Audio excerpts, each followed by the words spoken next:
is CNN Breaking News. Let's return to our top news story. The King of Thailand has died at the age of 88. King Bhumibol Adulyadej was one of the world's longest reigning monarchs. He ascended the throne 70 years ago, and he was widely revered by the Thai people, who are now grieving his passing. Let's go back to Will Ripley in Bangkok. He joins us now live. And Will, an entire nation is now in mourning for their king. Just describe the emotion that you've been seeing there. It is very, very strong emotion here, Christy, as if they lost somebody in their own family, because that is how the Thai people feel. They feel that their King Bhumibol is the soul of their nation and a man who they considered not only someone of their family, but somebody who even rose above the level of family member to almost a living God. There are people here, grown adults, who have been praying for a miracle with their full hearts, hoping that something would happen and that their king would pull through and that he could still live for another 10 or 20 or 30 years and continue to rule here. And as you see people standing in the crowd, it is a silent grief. This is not a dramatic, wailing grief, but you can see in people's eyes just this sense of shock and loss and sadness, disbelief. They're watching. We're outside the hospital. There are thousands of people gathered directly next to the building where the king has been in hospital for the better part of 2 years, since October of 2014. It got so crowded there we had to move outside. Now this area, just in the last 30 minutes, has gotten more and more crowded. People have been asking, is the king still in the hospital? Is he going to be brought through these gates?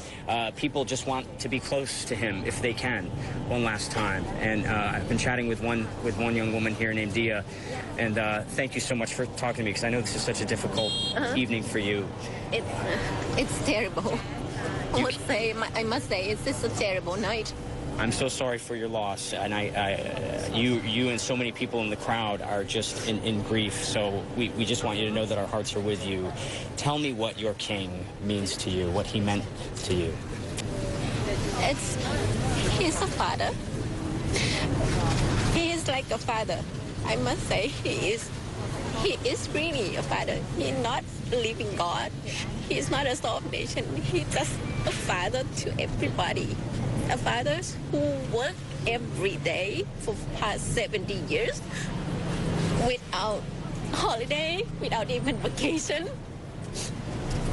Right now, he's not a father. He is a grandpa who didn't have any holiday at all, even he bedridden in the hospital. But you were hoping for a miracle, even this afternoon when you left work to come here. With all my heart, I hope that miracle will be happen. I want to believe in miracle. Up until now, that I know that miracle is just only a fairy tale to the children. It's just a bedtime story. Miracle is not happened to him. But up until this moment, up until the king went away, a part of you believed that it might be possible for him to live even longer and be your king even longer. I still believe up until now that this is a lie. You don't want to believe? I don't want to believe. It's hard to believe.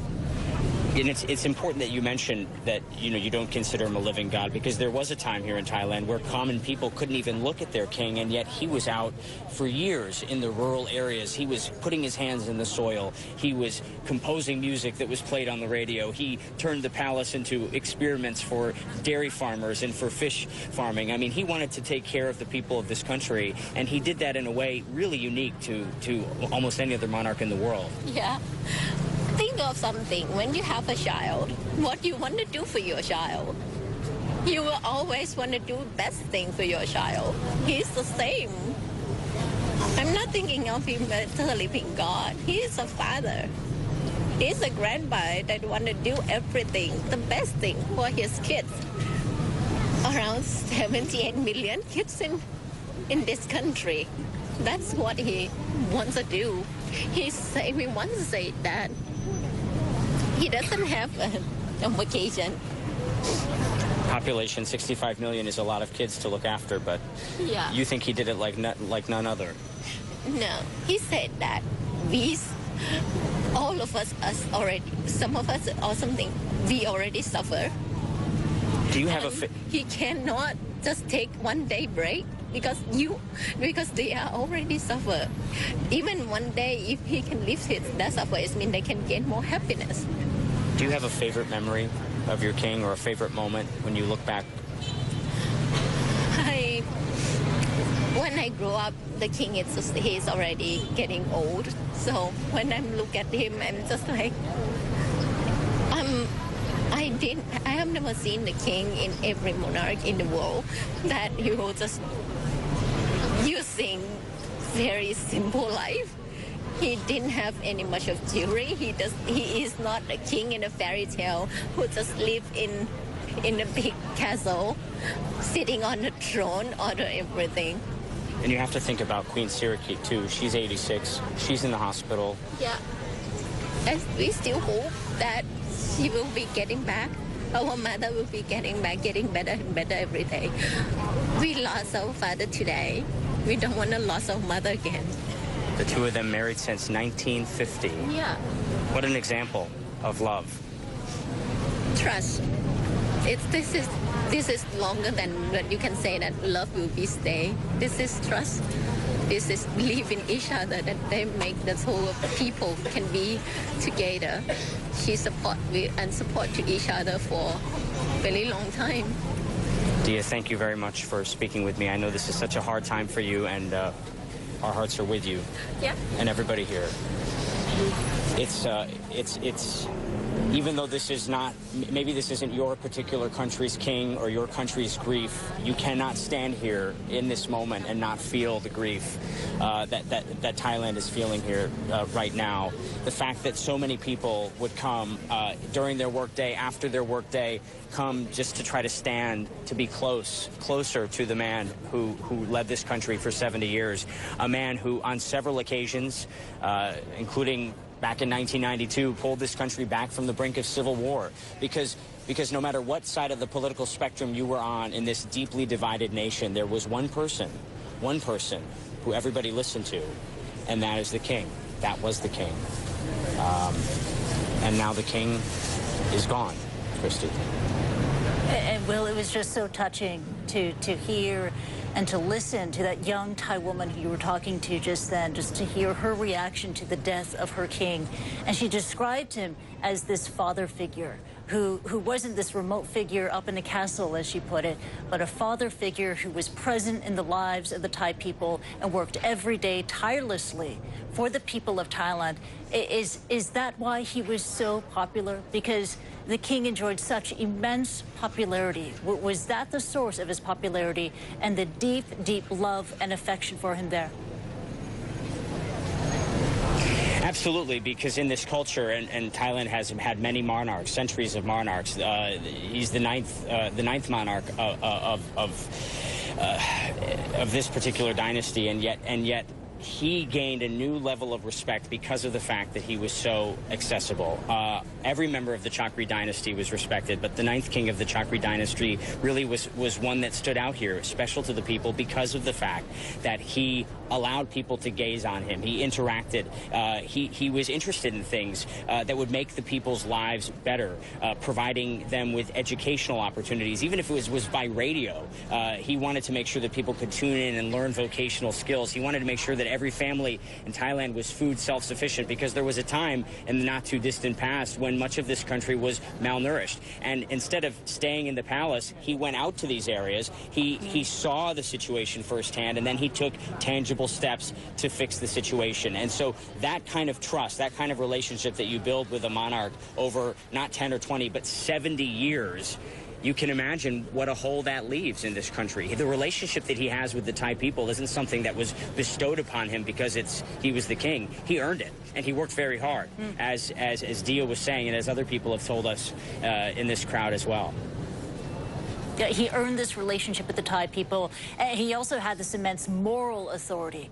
Tell us more about how, especially during some very, very destabilizing times, he was a stabilizing figure in Thai society and Thai politics. Well, here in Thailand, the king does rule according to Buddhist principle, and so you'll see over the coming days as this country mourns some of the Buddhist traditions. We saw those traditions today with chanting of the king's name, "Long live the king." They sang the king's song, and they were saying prayers for the king to recover. But King Bhumibol, the fact that he was married for 66 years, married to Queen Secret back in 1950, that they stay together, that they, in this conservative society, have shown that a marriage can endure, that love can endure. One of the things that we saw today were people posing with a portrait of the two of them, where he was handing her a bouquet of flowers, and everybody wanted to have their picture taken holding that portrait, because it is like a grandfather and a grandmother.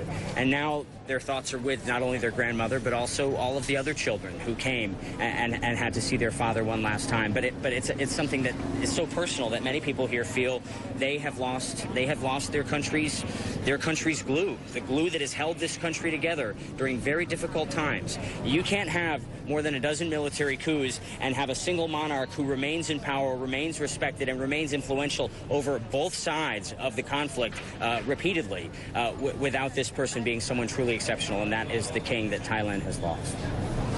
Yeah, he was a stabilizing figure. He was a father figure, and a nation is in mourning after his death. Will Ripley reporting live for us. Thank you so much, Will. Take care. Thailand's King Bhumibol Adulyadej ascended the throne in June of 1946, and his 70-year reign made him one of the world's longest-serving monarchs. He was born in the United States. He was educated in Switzerland. The king, he was revered with almost god-like status in Thailand, where he acted again as a stabilizing force at periods of major political upheaval. The monarch earned the reputation as a king of the people, as you heard from Will Ripley just then. All this due to his tireless work on projects to improve the lives of the rural poor. And the king also controlled the crown's vast fortune, which Forbes estimates to be around $30 billion. Criticism of senior royals is banned under Thailand's strict lèse-majesté laws. Now, CNN will have continuing coverage of the death of the Thai king in the hours ahead. But for now, that is Newsstream. And World Sport with Christina McFarlane is next.